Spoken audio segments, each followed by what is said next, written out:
देखिए, जितने भी स्कूल्स हैं, हॉस्पिटल्स हैं, कॉलेज हैं, या जैसे ऐसे संस्थान जिनका इरादा प्रॉफिट कमाना नहीं होता, वो सेवा के लिए जुड़ते हैं, वो बात अलग है। प्रॉफिट हो रहा है तो हम क्या करें, ठीक है। ट्रस्ट है, एनजीओ है, जिनका ऑब्जेक्टिव प्रॉफिट कमाना नहीं है, तो वो अपनी अकाउंटिंग करते हैं इस तरीके से, उसे बोलते हैं NPO, profit of non for profit organisation, accounting for not for profit organisation. अब इनके फाइनल अकाउंट्स कैसे बनते हैं, इनके फाइनल अकाउंट्स कैसे बनते हैं, ये लोग अकाउंट बनाते हैं receipt and payment, receipt and expenditure, sorry receipt and payment है ये, रिसिप्ट एंड पेमेंट अकाउंट पहला वाला, फिर इनकम एंड एक्सपेंडिचर अकाउंट, और फिर बनाते हैं ये लोग बैलेंस शीट। अब बैलेंस शीट कितनी बनाते हैं, दो, opening balance sheet, closing balance sheet. Opening balance sheet से इनका निकल के आएगा ओपनिंग कैपिटल, जिसे हम बोलते हैं कैपिटल फंड, यहां पे बोलते हैं कैपिटल फंड, और उस कैपिटल फंड को आप क्लोजिंग में यूज करोगे, उस बैलेंस शीट को टैली कर दो, यानी ओपनिंग बैलेंस शीट से फिगर आएगी कैपिटल फंड, और क्लोजिंग फिर टैली हो जाएगी। तो जैसे नॉर्मल हमने सीखा है trading account, PNL account, balance sheet, वो बनता है नॉर्मल ट्रेडर्स का, जिनका पर्पस प्रॉफिट कमाना है, व्यापारी। लेकिन ये है जिनका पर्पस प्रॉफिट कमाना नहीं है, स्कूल, हॉस्पिटल, कॉलेज, तो ये लोग ऐसे बनाते हैं। फिर इसमें मेन मुद्दा क्या है डिस्कस करने का, जैसे वहां पे हम डिस्कस करते थे बहुत सारी एडजस्टमेंट्स, क्लोजिंग स्टॉक के एडजस्टमेंट, बैड डेट्स के एडजस्टमेंट, यहां कौन सा स्पेशल फोकस है, यहां मेन है सब्सक्रिप्शन। सब्सक्रिप्शन का मतलब क्या होता है, इनकी जो मेन इनकम है, किनकी, नॉट फॉर प्रॉफिट ऑर्गेनाइजेशन की, वो अपने सदस्यों से ही होती है। अब वो होती है मेंबरशिप।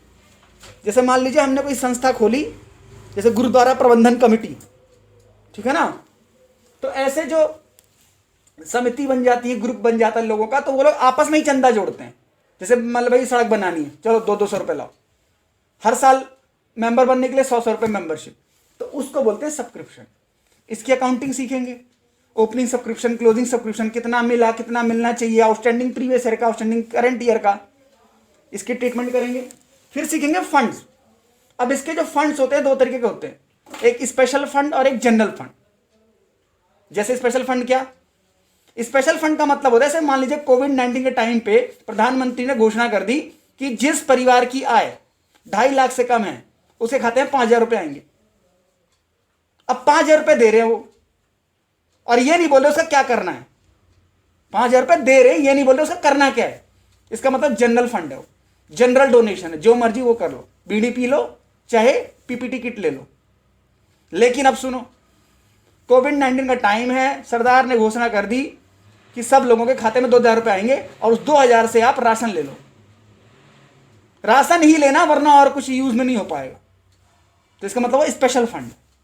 तो ऐसे लोग भी फंड देंगे हमारे एनपीओ, जब हम अकाउंटिंग करेंगे। बिल्डिंग फंड तो बिल्डिंग में, स्पोर्ट्स फंड तो स्पोर्ट्स में, जहां उसका लगाना है वहीं यूज करना है।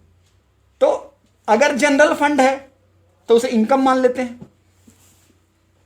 अगर स्पेशल फंड है तो लायबिलिटी बन जाती है, क्योंकि उसको उस तरीके से यूज करना पड़ेगा। फिर है एसेट्स का यूज, जैसे वहां डेप्रिसिएशन निकालते हो ना, ऐसे यहां निकालेंगे यूज्ड, कि कितना हमने एसेट यूज कर लिया। यूज बोल दो या कंज्यूम बोल दो, कितना हमने एसेट्स कंज्यूम कर दिया। जैसे मान लीजिए हॉस्पिटल है, अब हॉस्पिटल कई सारे प्राइवेट भी हैं हमारे देश में, सरकारी भी है, और कई सारे कौन से हैं ऐसे वाले संस्थाएं जहां कुछ लोग चला रहे हैं उसको सेवा के लिए, ठीक है ना। तो वहां पे एसेट यूज कैसे निकालेंगे भाई, पहले हमारे पास इतने सिरिंज थे, इतने सिरिंज और कोई दे गया, इतने सिरिंज हमने लगा दिए, इतने बच गए, तो डेप्शन निकला ना एक तरीके से। तो हम यूज निकालते हैं, यहां पे कितना हमने यूज कर लिया, वो डालेंगे हम कहां, इनकम एंड एक्सपेंडिचर अकाउंट, ठीक है। तो ये एनपीओ है, ये एनजीओ है, नॉट फॉर प्रॉफिट ऑर्गेनाइजेशन की अकाउंटिंग सीख रहे हैं हम लोग, ठीक है। चलिए, पहला अकाउंट जो हम बनाना सीखेंगे वो कौन सा है, receipt and payment account. Receipt and payment account वैसे तो एनपीओ के क्वेश्चन में आपको गिवन होगा, मतलब बनाने के लिए कम आएगा, बट हमें बनाना सीखना आना चाहिए। एक क्वेश्चन हम करेंगे। अब मैं इसको बोलूंगा ये बहुत आसान है, क्यों? रिसीट पेमेंट, ये एक तरीके से कैश बुक या बैंक बुक का लेजर है।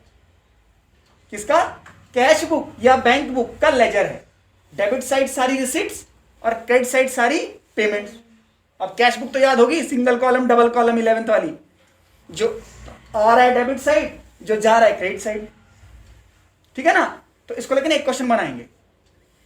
तो रिसिप्ट साइड एक बार देख लो अपने फॉर्मेट में, या ओपनिंग बैलेंस दिया होगा, ओपनिंग बैलेंस दिया होगा कैश या बैंक का, फिर दिए होंगे सारी चीजें, क्या इनकम जो हुई है आपको, रिसिप्ट, चाहे सेल करके हुई हो, सब्सक्रिप्शन मिला हो, डिविडेंड मिला हो, रेंट मिला हो, इनकम कोई भी मिली है, रिसिप्ट साइड। और पेमेंट साइड जितने भी आपने खर्चे किए, चाहे एसेट खरीदा, चाहे सैलरी पे करी, चाहे रेंट पे किया, फर्नीचर खरीदा, यानी सब कुछ। फिर लास्ट में बैलेंस शीट।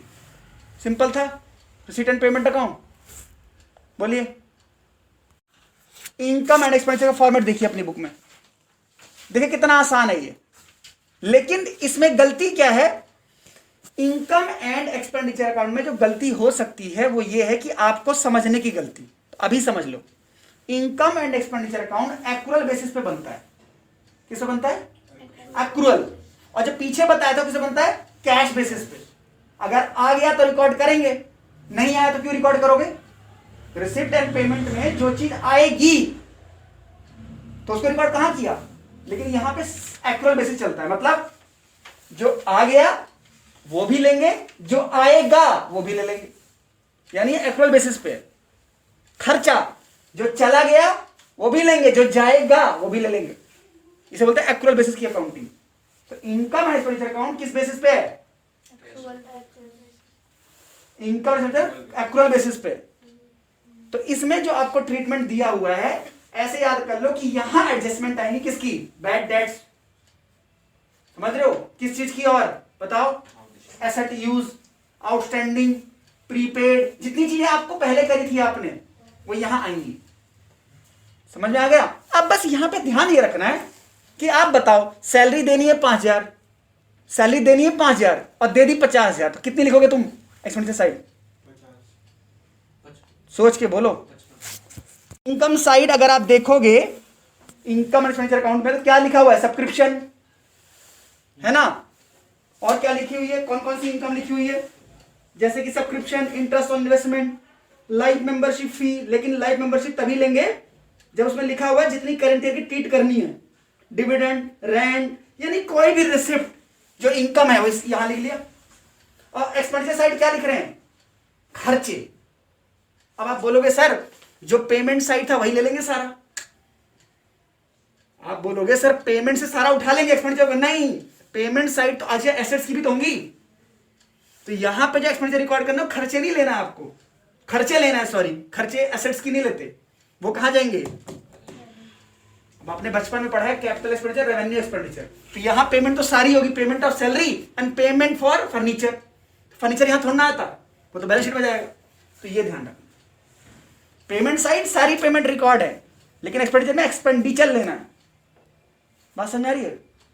तो ये अकाउंटिंग में यही गलती होती है, इनकम एंड एक्सपेंडिचर अकाउंट, क्योंकि इसके हर स्टेप पे एडजस्टमेंट है और प्रीवियस ईयर, करंट ईयर। ठीक है? अब अगर क्रेडिट साइड ज्यादा आ रहा है, देखो फॉर्मेट को, क्रेडिट साइड ज्यादा आ रहा है, डेबिट साइड कम, तो सरप्लस। प्रॉफिट नहीं लिखते, क्या लिखते हैं? सरप्लस। और अगर डेबिट साइड ज्यादा, क्रेडिट साइड कम, तो क्या लिखते हैं? डेफिसिट। बस नाम ही तो अलग है, प्रॉफिट लॉस, यहां लिख देंगे डेफिसिट सरप्लस। ठीक है? ठीक है, चलिए।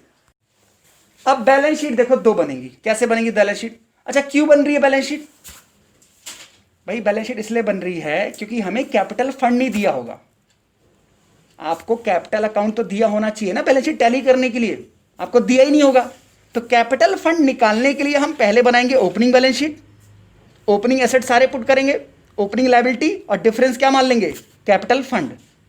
उस कैपिटल फंड को कहां लाएंगे? क्लोजिंग बैलेंस शीट में। और उसमें क्या जोड़ देंगे? सरप्लस। और अगर डेफिसिट हो तो माइनस कर देंगे, और क्लोजिंग एसेट डाल देंगे, सारी लायबिलिटी पुट कर देंगे, और क्या बैलेंस शीट टैली हो जाएगी? क्लोजिंग बैलेंस शीट टैली होगी। ओपनिंग बैलेंस शीट टैली नहीं होगी, क्योंकि उससे डिफरेंस आएगा, क्या? Capital fund. ठीक है? बस ये सारे ट्रीटमेंट हमें करने हैं किसमें, नॉट फॉर प्रॉफिट ऑर्गेनाइजेशन की अकाउंटिंग। क्लियर।